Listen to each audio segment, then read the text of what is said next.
আমরা একটা ভুল করে থাকি, সেটা হচ্ছে যে কখনোই ট্যুরে যাইনি এমন সমস্ত বাইকারদের সাথে নিয়ে ট্যুরে যাই। তো সেক্ষেত্রে যেটা হয়, অভিজ্ঞতার প্রচণ্ড অভাব। নর্মাল রোডে গাড়ি চালানো আর পাহাড়ের ঢালুতে বা উঁচুতে ওঠার ক্ষেত্রে বাইক চালানো বিষয়টা মোটেও এক নয়।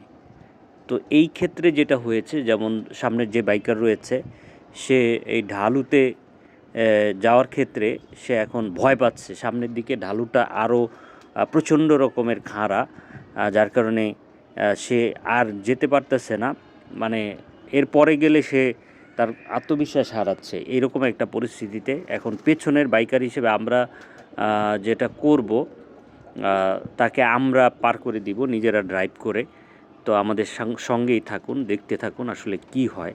তো এই লং ট্যুরের ব্যাপারগুলো অনভিজ্ঞ ড্রাইভার নিয়ে কখনোই যাবেন না। সে আত্মবিশ্বাস হারিয়ে ফেলছে যে সে আর যেতে পারবে না। আর সামনের রাস্তাও একটু খারাপ।